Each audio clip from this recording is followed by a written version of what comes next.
Boa noite, graça e paz, paz do Senhor. Que Deus possa abençoar grandemente a vida de vocês. E, enfim, vamos fazer essa live. Gente, quando eu peço oração a vocês é porque grandes são as guerras espirituais que se enfrentam quando você decide confrontar coisas erradas nesse mundo. Esse mundo jaz o maligno, então é claro que jamais o inimigo vai ficar contente com o que eu fale, com o que você fale, que venha a tirar a verdade que ele quer que as pessoas tenham no coração, né? Distorcer toda a palavra do Senhor, todo o segmento, todo o cristianismo genuíno. Então ele vem distorcendo, ele vem fazendo isso cada dia mais.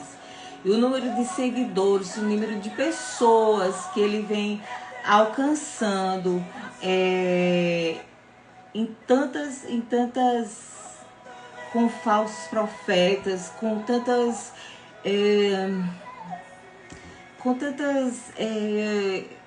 um cristianismo falso, uma maneira totalmente avessa ao que Deus colocou, ao que Deus nos deixou. Nós vamos falar sobre algumas coisas, algumas heresias, certo? E falsos profetas que estão se infiltrando dentro da igreja, formando pseudo-cristianismo, digamos assim, certo? Eu não sei como é que vai ser, mas o Espírito Santo é que vai reger aqui. Eu quero começar falando um pouco com vocês sobre o movimento do reteté. Esse movimento que a gente até acha engraçado o nome, né? Mas ele é chamado movimento do reteté, cair no espírito ou a unção de Toronto. E eu vou explicar isso. Então, isso é um estudo feito uma matéria feita pela revista Em Defesa da Fé. Ela veio falando sobre esse movimento. Esses movimentos, eles não vêm de igrejas pentecostais. Muitos se dizem e falam muito errado, afirmando que esses movimentos têm a ver com as igrejas pentecostais. Eu estou falando de igrejas sérias, igrejas genuínas, onde o cristianismo ele é pregado baseado totalmente na Bíblia. Elas não vêm de lá.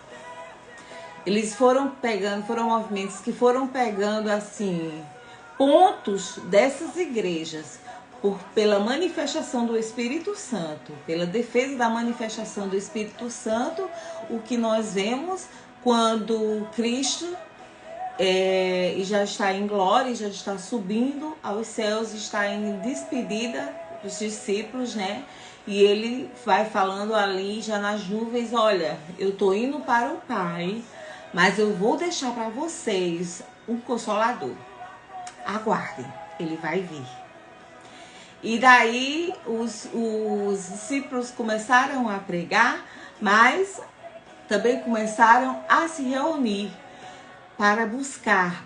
Eles sabiam que era algo espiritual que estava vindo.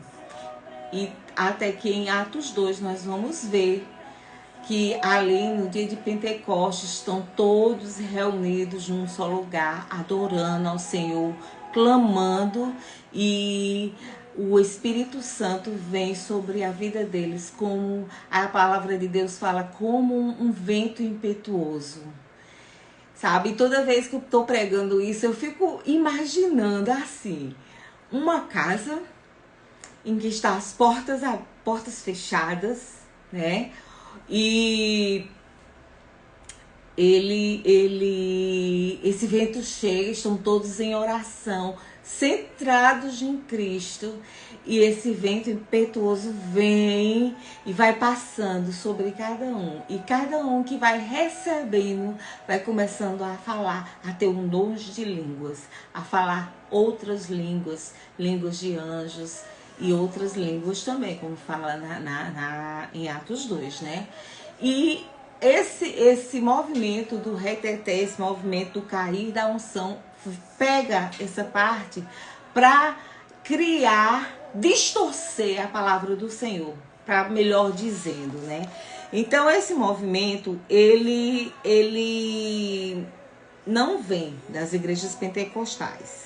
Em 1923, Gunnar Wingre, deixa eu ver se é esse nome mesmo, Wingre, né? Pessoal da Assembleia de Deus aí, me ajudem. Que foi um dos maiores fundadores da Igreja Assembleia de Deus, ele foi informado que estava havendo um certo movimento pentecostal que começava a se alastrar por toda Santa Catarina. Então, imediatamente, ele saiu de Belém, né? Eu não sei se vocês sabem, mas a história da Assembleia de Deus no Brasil, ela começou com missionários, 2 missionários que começaram a partir de Belém do Pará, vieram para Belém do Pará e ali começaram com as igrejas pentecostais. Então ele imediatamente saiu de Belém e foi até Santa Catarina para averiguar que movimento é esse que se dizia pentecostal. E ao chegar lá, ele constatou que não se tratava, tinha nada a ver com o pentecostalismo da igreja. Nada tinha a ver com o movimento do Espírito Santo de uma igreja séria, de uma igreja que segue o cristianismo. Ali havia um movimento mais de feitiçaria e de baixo espiritismo. E ele era revestido, ou era, não é bem revestido, seria a palavra, era encoberto, escondido numa capa, feitiçaria e baixo espiritismo, numa capa de um movimento pentecostal. Mas o que é que ele viu ali? Ele viu práticas esotéricas dentro da igreja, que saía totalmente do contexto Cristo, Jesus Cristo. Esse movimento reteté, ele não é de origem brasileira. Ele já veio de Santa Catarina, mas ele veio de fora do Brasil. Ele começou em Toronto. O seu nome, esse nome reteté, ele é conhecido assim só no Brasil. Mas, na verdade, o seu nome é Unção de Toronto. Por quê? Porque ele pertence à prática esotérica da Igreja Comunhão da Videira do aeroporto de Toronto, lá no Canadá. Uma das igrejas que deram mais notoriedade ao movimento reteté a partir de 1994, aqui no Brasil. Essa mesma revista, a revista Em Defesa da Fé, ela diz que, ao contrário das demais igrejas pentecostais, que busca preservar a ortodoxia doutrinária dentro da igreja, para que não haja confusão de espíritos, né? Então, tudo centrado na palavra e tudo com discernimento de espírito. Você saber discernir o espírito, você vai te livrar de várias coisas, de muitos enganos. Porque o demônio, ele se traveste de anjo de luz para enganar. E nos tempos em que estamos, até os que se dizem salvos e que estão salvos podem ser enganados por essas vãs igrejas, essas vãs heresias, esses falsos profetas que vêm abrindo, vêm adicionando coisas que Jesus Cristo não deixou para a sua igreja. Então é necessário que nós leamos sempre a palavra, que nós buscamos a Deus, que nós estejamos sempre na presença, centrados, pedindo intimidade ao Senhor, para que possamos ter entendimento, discernimento do Espírito, para que não venhamos a ser enganados por esse tipo de pseudo-igreja cristã. E o que é que acontecia lá? A igreja do aeroporto, ela ganha essa notoriedade em virtude das muitas manifestações que ocorriam nesses cultos. Os frequentadores dessas igrejas, eles dizendo-se assim, cheios do Espírito, eles começaram a se manifestar de uma maneira estranha, esotérica, exótica. Pessoas, elas se rolam no chão, uivam, sobem nas paredes. Pessoas rodopiam em coletividade, rodando assim, muitas pessoas ao mesmo tempo, assim. E junto a isso, há a música, porque a música, o louvor e os instrumentos, ele está diretamente ligado ao que te conecta a Deus e o que te conecta ao diabo. Então a música, ela tem essa linha muito tênue entre céu e inferno. Se você for estudar a música dentro do culto ao demônio, você vai ver que muitas igrejas, elas não despertam, elas estão perdidas, porque elas não têm esse entendimento do poder da música. Então, um simples toque de um batuque, ele pode tanto chamar o Espírito Santo, quanto, se ele houver um desvio, ele pode chamar demônios. Por isso que em outras religiões não cristãs, em que se invoca, né, os ditos espíritos para eles, né, porque nós não cremos em outros espíritos, apenas no Espírito Santo, que é um que compõe a Trindade, né, Deus Pai, Deus Filho e Deus Espírito Santo. Então eles acreditam que há esses espíritos ou de pessoas do passado, ou enfim, pessoas que têm algum poder, que na verdade são demônios travestidos, e eles invocam através de batuques. E essas igrejas, desses movimentos reteté, esses movimentos cair na unção, essa unção de Toronto, ela vai trazer isso. Ela vai trazer esses batuques, que vai produzir um som que vai causar um transe em todas aquelas pessoas ali. Então elas começam a entrar num transe, como se estivesse tomando um chá alucinógeno. E daí começam todas as rodopiarem ao mesmo tempo. E além disso, o que é que a gente tem visto aqui na atualidade, no meio desse movimento, e que a gente vê muito em TikTok, em Reels, no Instagram, em vídeos, essas igrejas, elas têm se assemelhado cada vez mais a rituais de religiões de matrizes africanas.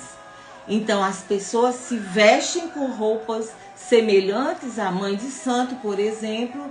Elas se vestem, elas colocam umas roupas que muitas vezes, ou algumas vezes, querem lembrar o tempo judaico, outras vezes lembra muito mais essas pessoas, esses mães, esses pais de santos, desses rituais. E lá há esses rodopios, há esses gritos, há essas manifestações, essas incorporações que eles dizem ser do Espírito Santo, mas de Espírito Santo não tem nada. E essa música que é tocada, a batida, ela vai levar o transe disso. E ali pode conter, com certeza, pode não, contém com certeza pessoas que são verdes na fé cristã e que estão introduzidas nessa igreja e estão recebendo um engano dali, achando que é Deus falando e é demônios falando para a vida deles. Porque o demônio, ele não pode escutar ele não pode ler meus pensamentos, mas ele nos observa todos os dias, dia, manhã, tarde e noite, 24 horas. Eles nos observam, porque ele quer nos tragar. Ele veio para matar, roubar e destruir. Então ele fica ali observando atentamente e de algum jeito querendo chegar até você para te fazer deslizar, para te fazer pecar, para te fazer sair da presença do Senhor. E então, com certeza, esses demônios travestidos de Espírito Santo, eles estão levando o engano para muitas pessoas, e essas igrejas têm disseminado de maneira tal, está contaminando. E se os pastores de outras igrejas, eles não tiverem um discernimento, eles podem até levar líderes dessas igrejas para a sua igreja, sem saber que está abrindo um portal demoníaco na sua igreja, porque aquelas pessoas não são cheias do Espírito Santo, são cheias de outra coisa, menos do Espírito Santo, né? Além disso, tem também muita coisa que pode ter uma misturada da cabala judaica junto, objetos, coisas que tinham um simbolismo, que eram simbólicos lá até no Antigo Testamento, querer trazer para dentro da igreja. Então você vê muito, mas você vê claramente que há uma feitiçaria, espíritos imundos, demônios totalmente infiltrados para trazer um engano para as pessoas dentro desse movimento que tanto tem crescido no Brasil, infelizmente. Por quê? Porque a Bíblia fala que o meu povo, Deus diz que o meu povo ele perece por falta de conhecimento, e conhecimento da palavra de Deus. Queridos, quando você lê, você abre os seus olhos. Quando você lê, quando você conhece a Cristo, você se liberta. As camas dos seus olhos saem e você passa a enxergar o mundo pelo olhar de Cristo. Porque você passa a ser imitador dele, você passa a ser discípulo dele, você passa a ser filho por adoção de Cristo. E à medida que você vai mergulhando na presença de Deus, ele vai te acrescentando discernimento, sabedoria, mansidão, os frutos do Espírito. E daí você não vai ser enganado. Porque quando nós estamos em constante ligação com o céu, por mais que o inferno queira importunar a nossa vida, nós vamos entender que todos os acontecimentos, que até atitudes de pessoas que no seu estado normal não falaria ou não faria aquilo, a gente já vai entender que aquilo é ação, é seta do inimigo para te atingir, para te tirar da presença do Senhor. Mas como você está profundamente ligado na palavra de Deus, você não vai ser enganado jamais. Agora, quando você não lê a palavra, e muita gente está dentro da igreja sem ler a palavra, e que tristeza é você estar dentro de uma igreja e não ler a palavra, queridos. Como é que eu digo que eu sigo a Cristo e eu não quero conhecê-lo? E como é que eu vou conhecer a Cristo se eu não orar a Ele, não pedir que Ele venha a trazer todo o entendimento? Pai, eu quero comunhão, eu quero a tua unção, e ler a palavra dele. Como é que eu posso dizer que eu conheço uma pessoa se eu não procuro saber nada dela? Como é que eu e você vamos conhecer a Cristo se não lermos a Bíblia? Quando não lermos a Bíblia, tudo que chega a gente pode ser verdade. A gente pode engolir como verdade. Porque o que eu não conheço, então o que vir para mim vai ser verdade. Já que eu não sinto a necessidade, para não dizer preguiça, porque a gente tem que vencer preguiça, a gente tem que vencer distração, que é onde o inimigo atua, é justamente na distração, é te tirar, e o que mais nos distrai?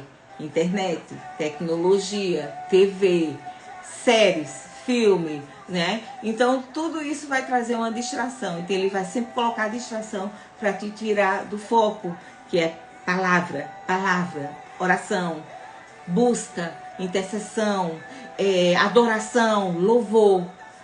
Se você não estiver centrado, você não vai ter como conseguir batalhar contra o inimigo, porque ele não é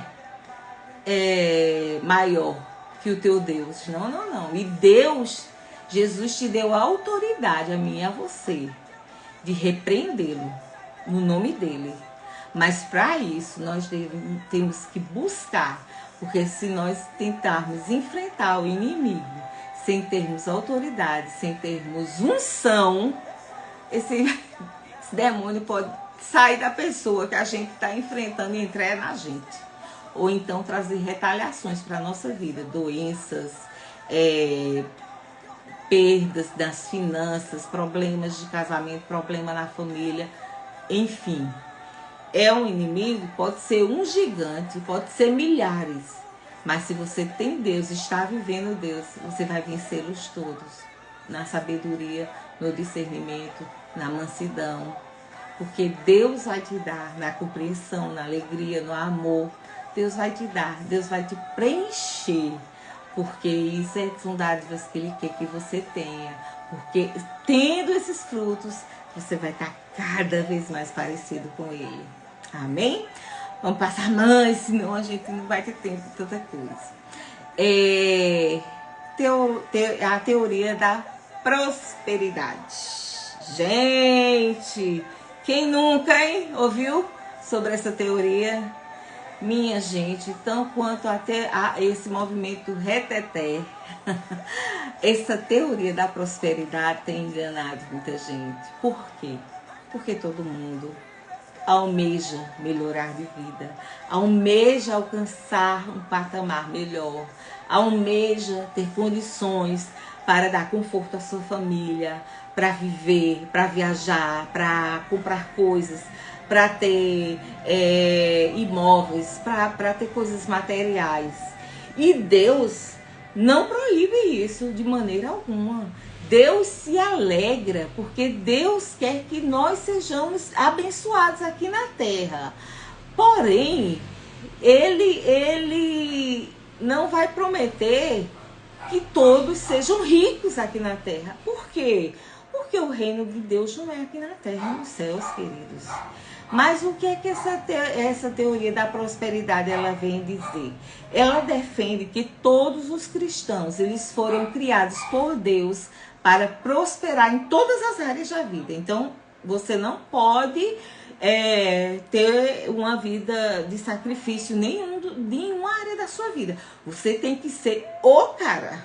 Você tem que ser a super mulher. Porque você, como é filho de Deus, então você merece tudo que a vida tem para dar. E Deus quer te dar tudo isso. Deus tem prazer em te abençoar. Mas Ele quer que primeiro você o busque, né? Quando o versículo fala, buscar primeiro o reino de Deus e a sua justiça, e todas as coisas vos serão acrescentadas, é disso que ele está falando. Ele te pede obediência, ele te pede que tu o reconheça como Senhor de sua vida e ande segundo a vontade dele, faça a vontade dele, cumpra seu chamado aqui na terra, cumpra o ID dele para salvar outras almas.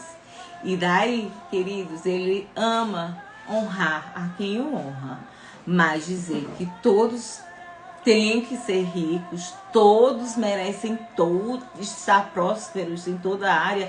E essa teoria da prosperidade, até o nome, ele é errado. Porque quando se fala prosperidade, não é só em dinheiro, em finanças. Prosperidade é em saúde. Prosperidade é em todos os aspectos da nossa vida. Então, a teoria da prosperidade, ela é polêmica. Uns defendem e outros criticam. Quem defende quer levar ao engano muitas pessoas. Novamente eu te digo, e se você não ler a palavra de Deus, se tu não buscar conhecimento da palavra, da Bíblia, saber quem é Deus, o que Ele quer contigo e o que Ele tem para ti, vai cair.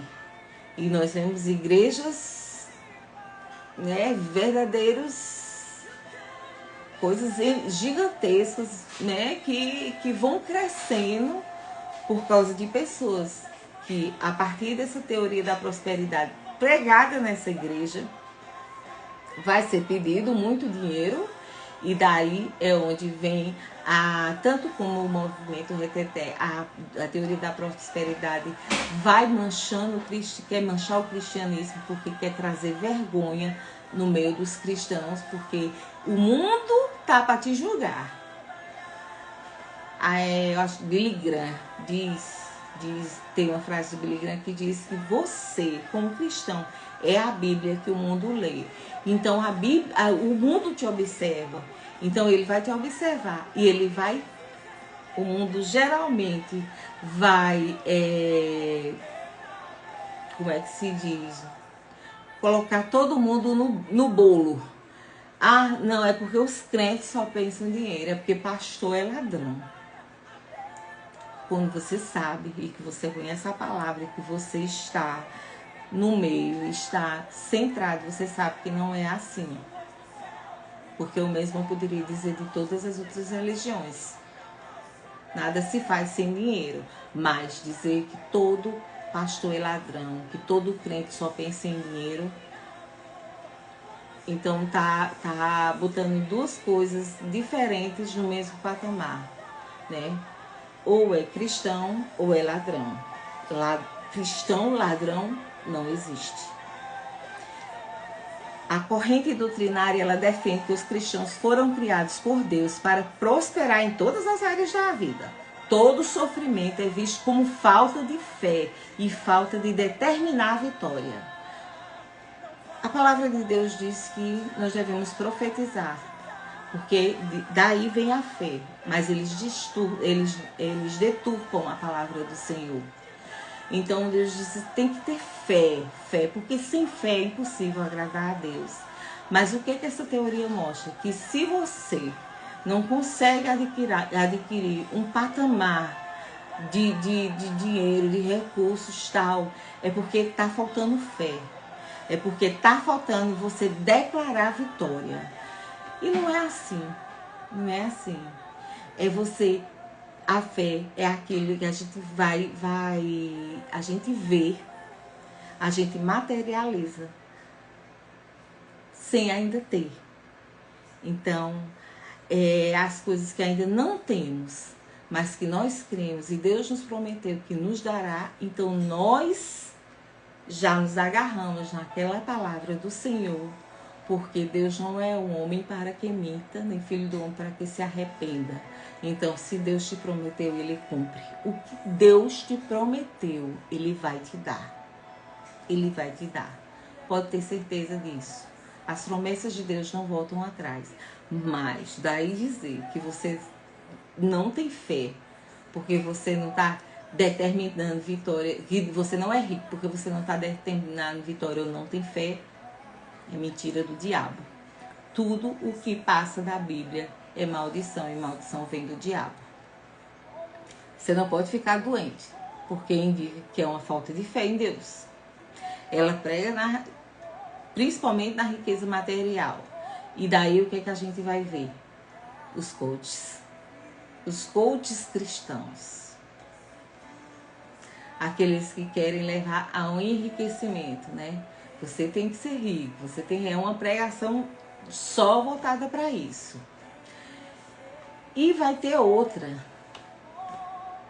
que chega a ser semelhante a essa, que é a teoria da hipergraça.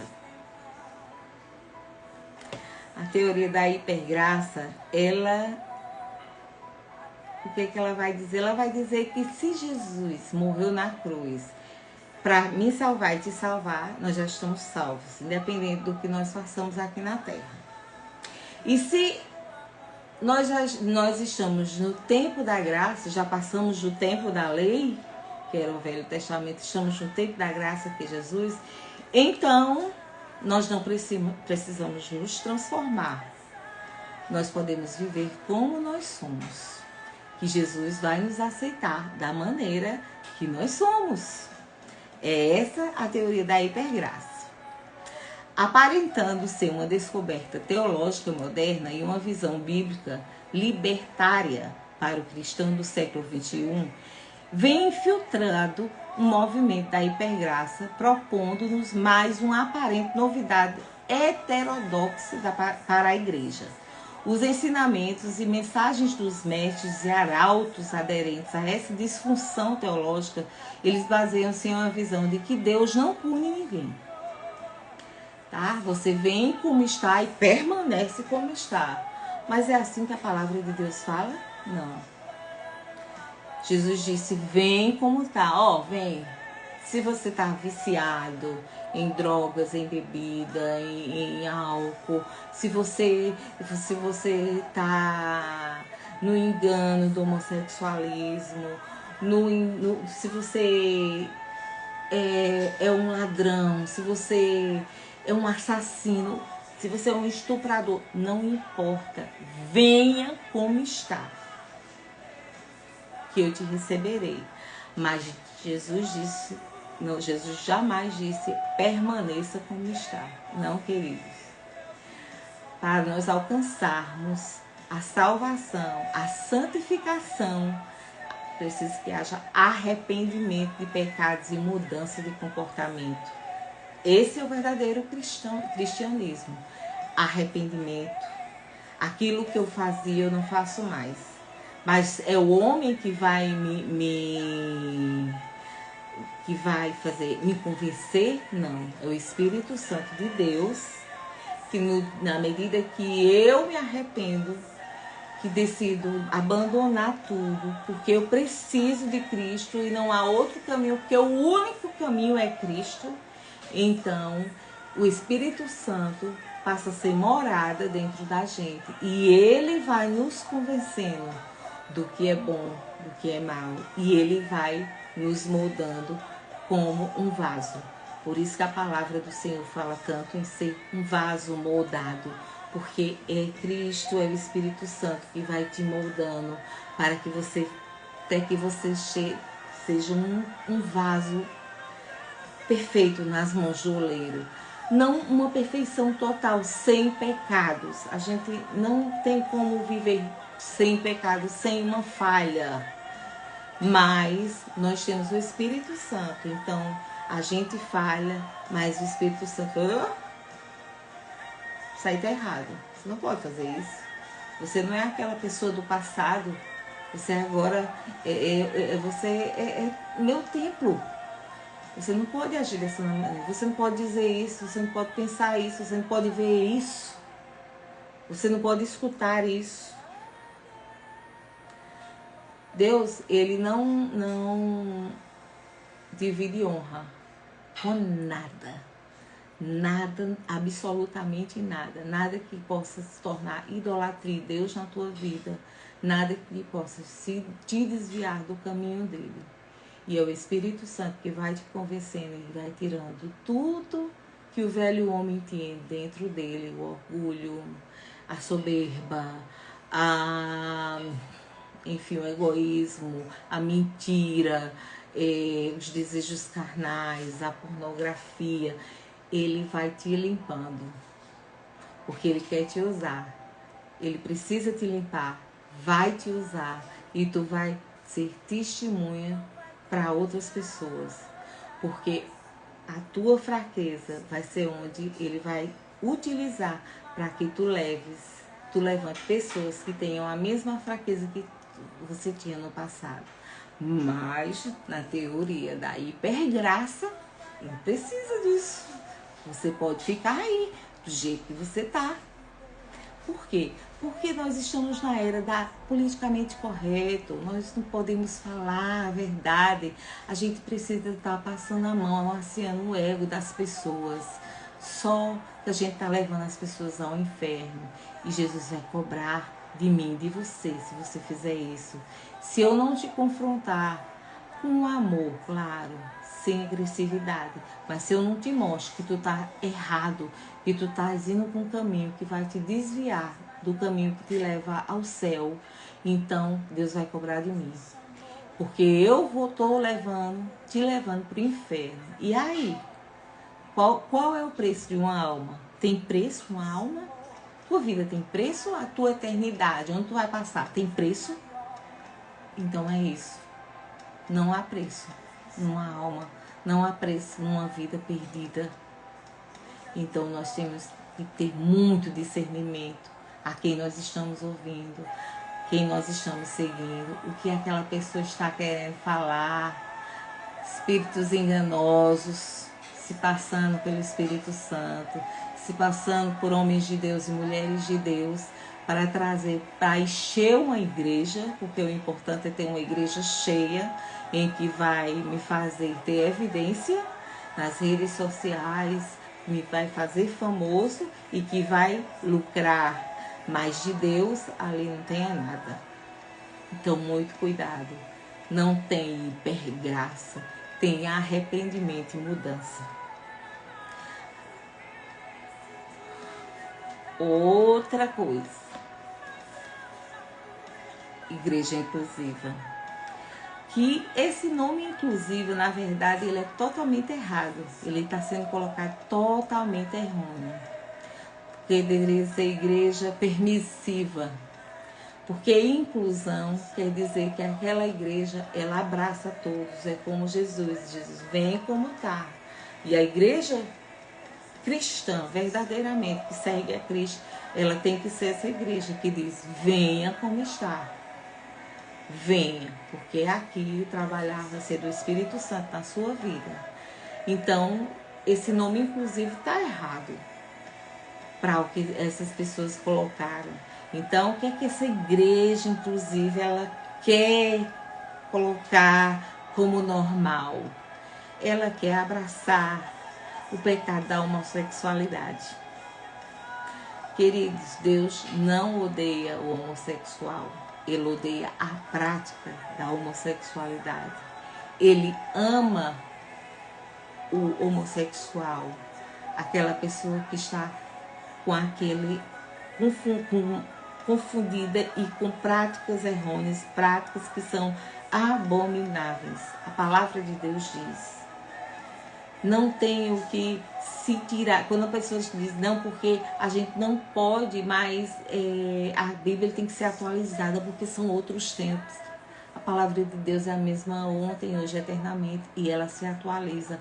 Ela é mais atual do que o jornal de amanhã. Se você abre ela, você vai ver. Se você começa a meditar, Deus vai te abrir. Assim, abrir a tua mente para aquela leitura e tu vai ver que nela contém coisas que ainda vão acontecer nesta terra, que já estão acontecendo e que já aconteceram. Então não há nada o que se tirar e nem o que se acrescentar na Bíblia. Há que seguir, obedecer a palavra de Deus. Mas é claro que aqueles líderes que querem encher essa igreja e trazer o engano para as pessoas, para que as pessoas achem que serão aceitas no reino dos céus com essas práticas pecaminosas, claro que elas vão normalizar tudo isso. O mundo quer normalizar o pecado. O diabo, ele é o dono do mundo agora. Jaz o maligno, né? Deixa eu ver aqui. Uma coisa que fale mais.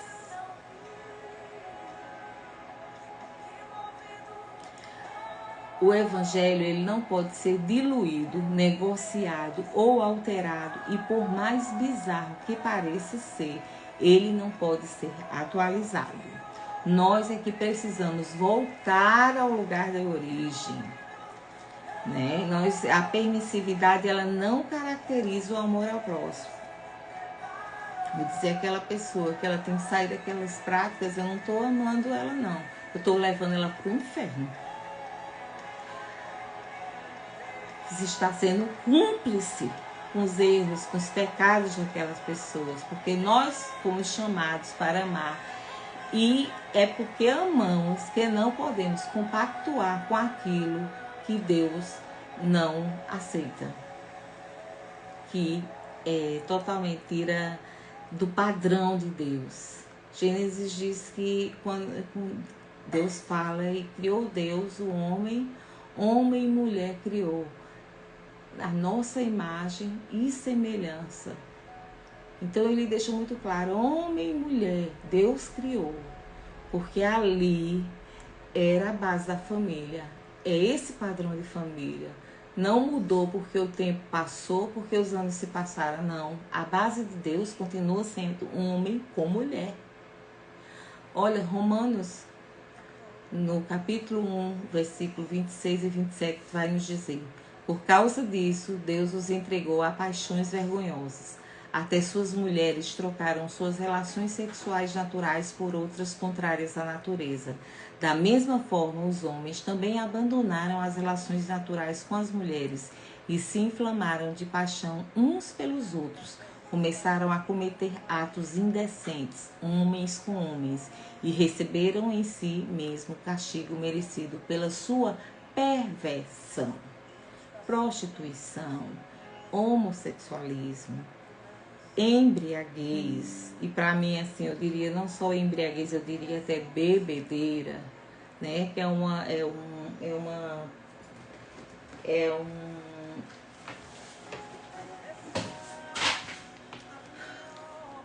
aspecto bem polêmico esse, mas eu ouvi uma palavra essa semana que me fez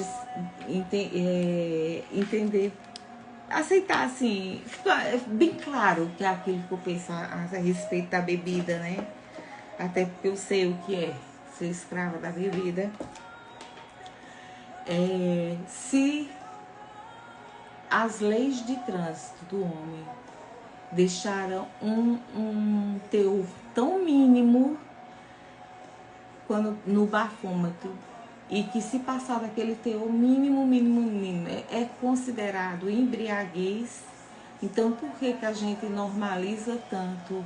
Ah, é só um copo, é só uma garrafa, eu tô bebendo só em casa, ninguém tá vendo e Deus não tá vendo, não? Porque a bebida, é o álcool, ele vai te tirar te deixar ter um raciocínio confuso. E daí a gente abre portal. Porque quando a gente tá com um raciocínio muito confuso, não tem os reflexos totais, então a gente pode passar a fazer coisas ou falar coisas que, se não estivéssemos bebendo, não falaremos. Então essa é a diferença. Por isso, olha, para mim particularmente, eu não vou ser aqui a juíza que vou condenar as pessoas, mas para mim, eu não aceito a bebida. Um cristão beber, eu não acho que é certo. Porque se ele é templo e morada do Espírito Santo, ele vai estar dando bebida ao Espírito Santo? Gente, que comunhão é essa? É o Espírito Santo que está morando dentro de você. Você vai continuar nas práticas do passado? Não, eu não aceito. Mas é minha opinião.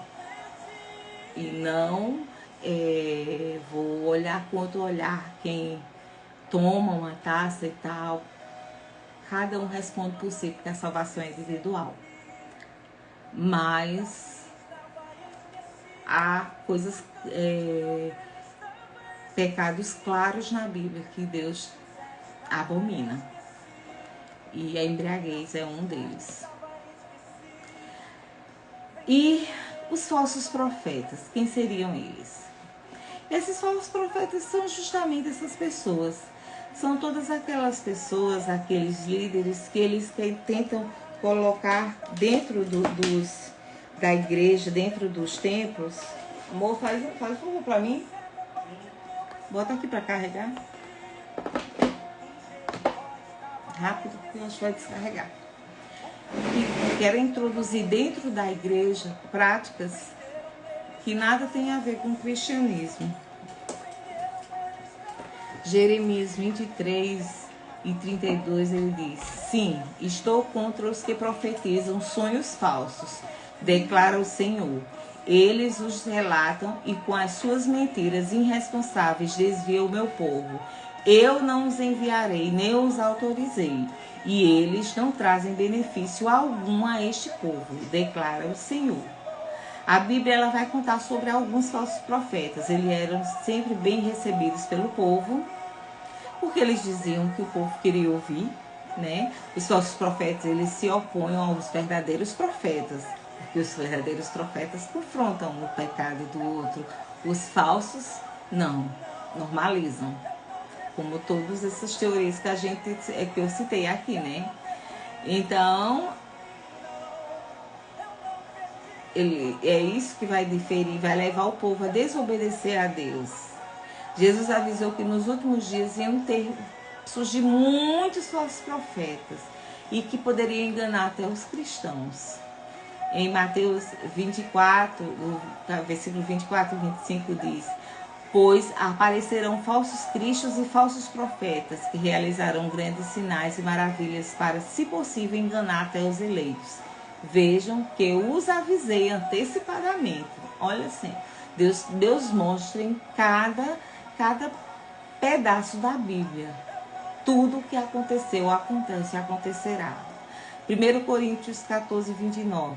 Tratando-se de profetas, falem 2 ou 3, e os outros julguem cuidadosamente o que foi dito, como em todas as congregações dos santos. Como é que a gente vai conhecer um falso profeta? Primeiro, suas profecias elas não se cumprem. Ele vai falar na sua vida e o tempo passa. Não vem um outro homem de Deus para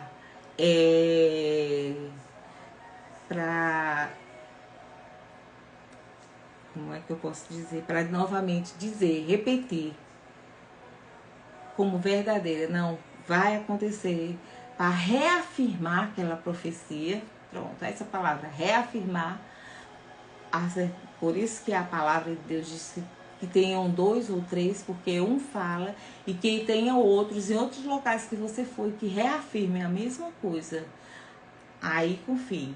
Mas uma profecia que nunca aconteceu e muitas vezes que nada tem a ver com você. Então suas profecias não se cumprem. Contradizem a Bíblia. Ensinam coisas erradas que não estão de acordo com a palavra.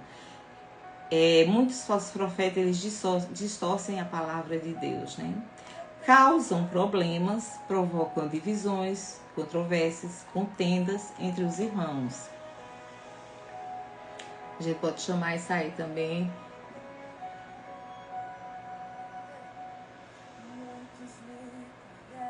São manipuladores. Os falsos profetas, eles procuram satisfazer os desejos egoístas, como ter poder, dinheiro, influência. Usam engano, chantagem emocional, medo, bajulação, para conseguirem o que querem. E não ouvem a verdade, porque a verdade é Ele. Quando confrontados com a verdade, não se arrependem nem aceitam nenhuma dúvida. Muitos falsos profetas saem das igrejas para criar outros movimentos, e onde entra esses tipos de movimentos que eu citei, porque não aguentam ouvir a verdade. Quando a pessoa está no engano e não quer, tem um orgulho, não quer realmente estar escravizado pelo diabo, tudo que é dito dá coceira nos ouvidos, a palavra do Senhor diz, né? 2 Timóteo 4, 13 e 4 vai dizer: pois virá o tempo em que não suportarão a sã doutrina, ao contrário, sentindo coceira nos ouvidos, juntarão mestres para si mesmos, segundo os seus próprios desejos. Eles se recusarão a dar ouvidos à verdade, voltando-se para os mitos.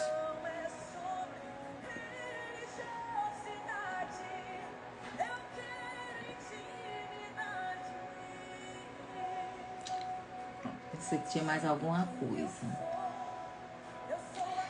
E uma coisa que eu queria citar. Há algo que vem acontecendo muito no meio da igreja, no meio cristão, que é o satanismo infiltrado dentro do cristianismo.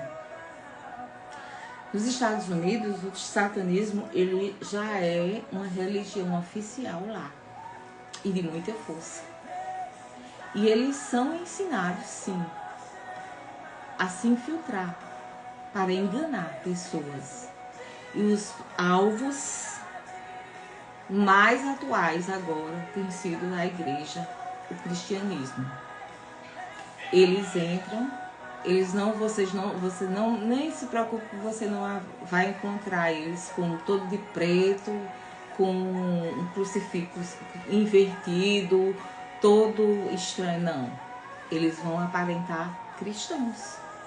São bodes no meio de ovelhas, mas dali eles vão tentar se infiltrar, principalmente para que cheguem a ser ouvidos, ou dentro do louvor, para trazer divisão, trazer confusão e colocar até louvores que não são inspirados no Espírito Santo. Você sabia que tem louvores que não são inspirados no Espírito Santo?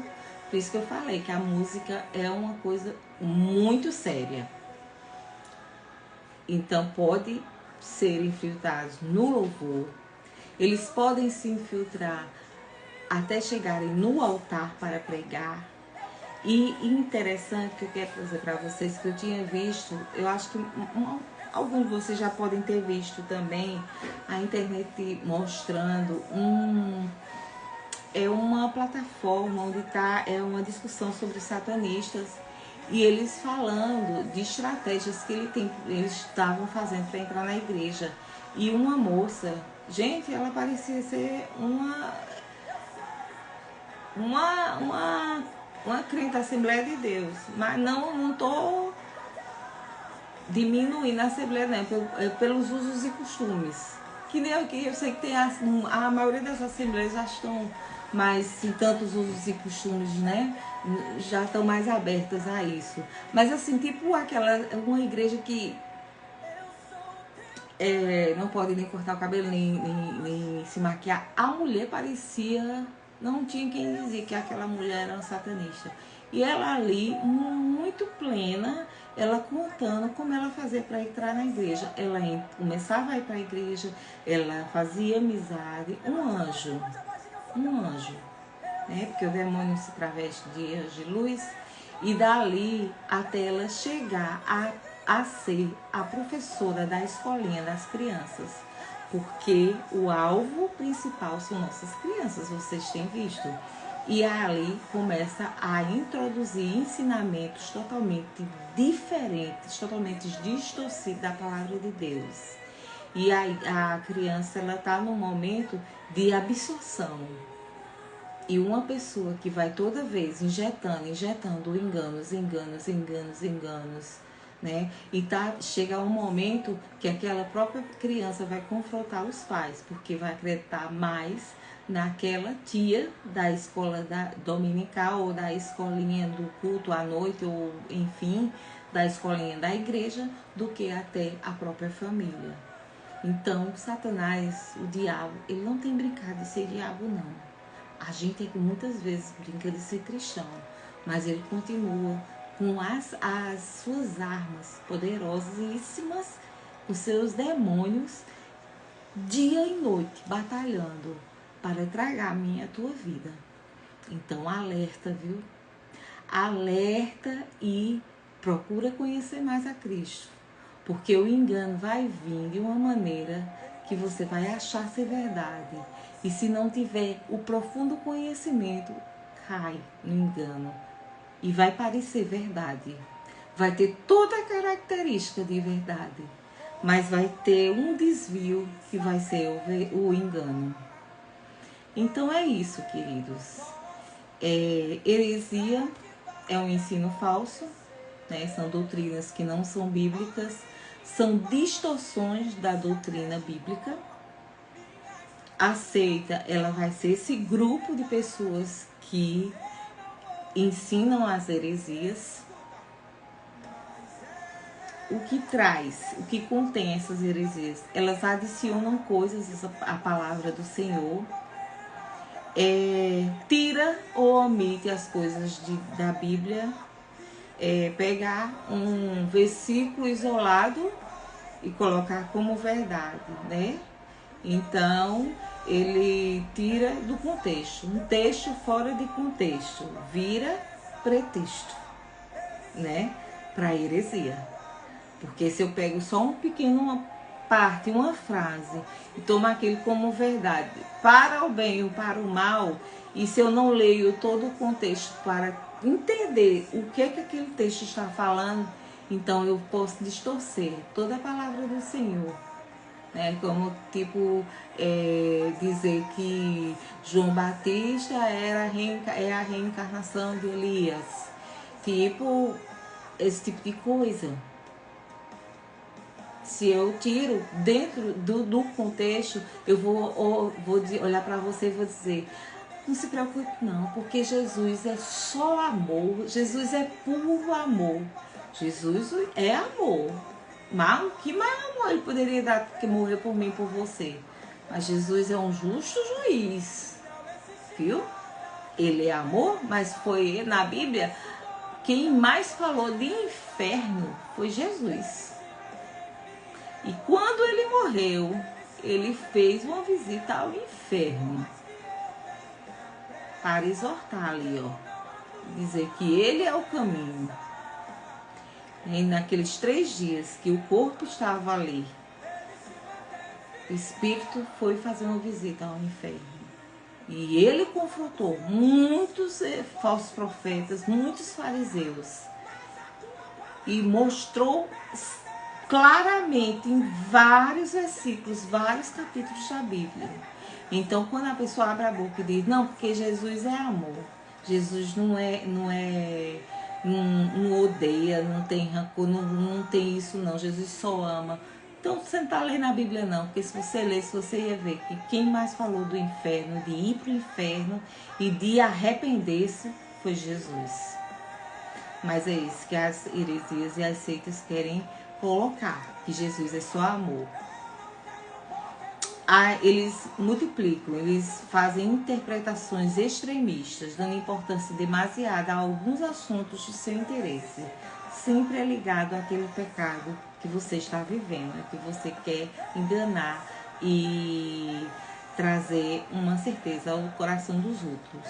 Dividem a sua fidelidade entre Deus e a organização religiosa, servindo a 2 ou mais senhores, e se separam como se fossem os únicos salvos.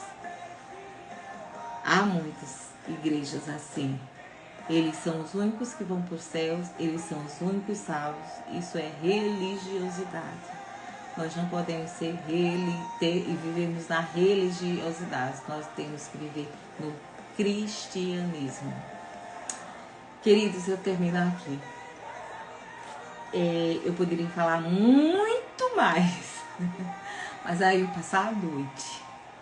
Mas eu espero que o que eu posso ter falado não dá para ser tão profundo, porque são muitas coisas, mas que possa abrir mais a tua mente. Não se deixe enganar por esse mundo. Procure buscar Deus, procure se aprofundar na palavra do Senhor, porque Ele quer te conhecer, Ele quer ser teu amigo, Ele quer ser teu pai, Ele quer te abençoar, Ele quer te dar unção. Ele só tem pensamentos de bem a nosso respeito. Fuja de todas as aparências do mal e procure o lugar onde se prega a Bíblia e somente a Bíblia. Se houver um lugar que tem outro livro do lado da Bíblia, pode sair desse lugar, porque não é um cristianismo. No cristianismo, o único livro a ser seguido é a Bíblia. E esse é o lugar. Não é um lugar perfeito, porque as pessoas não são perfeitas. Mas é um lugar onde as pessoas procuram a santificação e mergulharem profundamente em Deus e na sua palavra. Mas o único livro é a Bíblia. E que seguem o que contém. Nem tiram, nem acrescentam, mas é só o que contém. Esse é o lugar que você deve estar. Tá bom? Deus abençoe a cada um e que Deus possa abrir cada vez mais as mentes, as minhas, a minha mente, a mente de vocês, para que possamos ser não só verdadeiros cristãos, mas também exortadores em amor e pregar um evangelho genuíno, o evangelho de Cristo. Deus abençoe a vocês. Tchau, tchau.